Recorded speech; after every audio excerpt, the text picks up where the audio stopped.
ہم نبی کریم صلی اللہ علیہ وآلہ وسلم کے ساتھ ایک سفر میں تھے کہ ہم رات بھر چلتے رہے اور جب رات کا آخری حصہ آیا تو ہم نے پڑاؤ ڈالا اور مسافر کے لیے اس وقت پڑاؤ سے زیادہ مرغوب اور کوئی چیز نہیں ہوتی۔ پھر ہم اس طرح غافل ہو کر سو گئے کہ ہمیں سورج کی گرمی کے سوا کوئی چیز بیدار نہ کر سکی۔ سب سے پہلے بیدار ہونے والا شخص فلاں تھا، پھر فلاں، پھر فلاں۔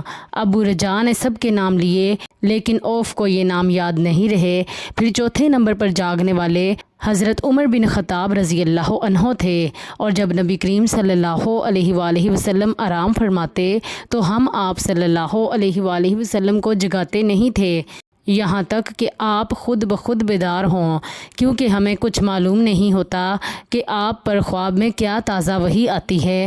جب حضرت عمر جاگ گئے اور یہ آمدہ آفت دیکھی، اور وہ ایک نڈر دل والے آدمی تھے، پس زور زور سے تکبیر کہنے لگے۔ اسی طرح بآواز بلند آپ اس وقت تک تکبیر کہتے رہے جب تک کہ نبی کریم صلی اللہ علیہ وآلہ وسلم ان کی آواز سے بیدار نہ ہو گئے۔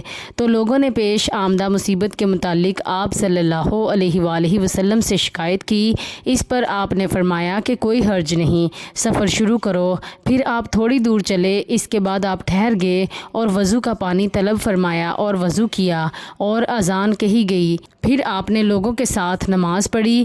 جب آپ نماز پڑھانے سے فارغ ہوئے تو ایک شخص پر آپ کی نظر پڑی جو الگ کنارے پر کھڑا ہوا تھا اور اس نے لوگوں کے ساتھ نماز نہیں پڑھی تھی۔ آپ نے اس سے فرمایا کہ اے فلاں، تمہیں لوگوں کے ساتھ نماز میں شریک ہونے سے کون سی چیز نے روکا؟ اس نے جواب دیا کہ مجھے غسل کی حاجت ہو گئی اور پانی موجود نہیں ہے۔ آپ نے فرمایا کہ پاک مٹی سے کام نکالو، یہی تجھ کو کافی ہے۔ پھر نبی کریم صلی اللہ علیہ وآلہ وسلم نے سفر شروع کیا تو لوگوں نے پیاس کی شکایت کی۔ آپ پھر ٹھہر گئے اور فلاں یعنی عمران بن حسین رضی اللہ عنہما کو بلایا۔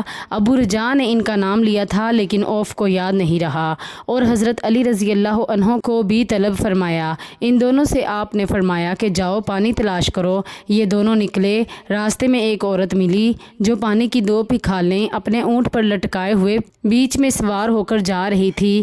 انہوں نے اس سے پوچھا کہ پانی کہاں ملتا ہے؟ تو اس نے جواب دیا کہ کل اسی وقت میں پانی پر موجود تھی، یعنی پانی اتنی دور ہے کہ کل میں اسی وقت وہاں سے پانی لے کر چلی تھی، آج یہاں پہنچی ہوں اور ہمارے قبیلہ کے مرد لوگ پیچھے رہ گئے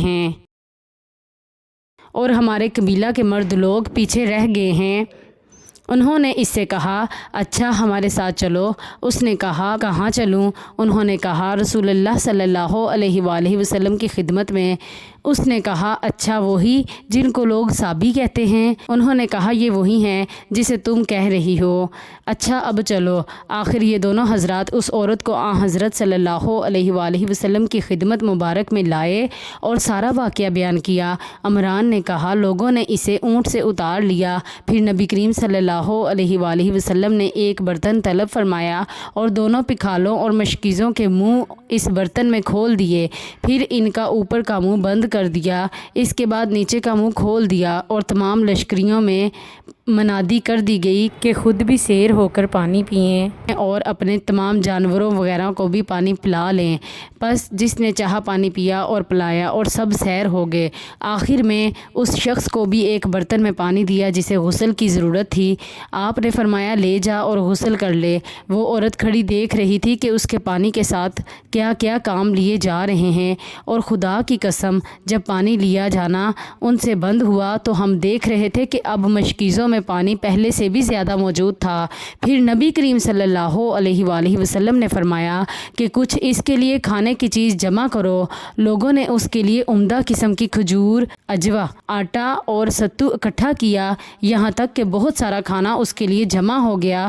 تو اسے لوگوں نے ایک کپڑے میں رکھا اور عورت کو اونٹ پر سوار کر کے اس کے سامنے وہ کپڑا رکھ دیا۔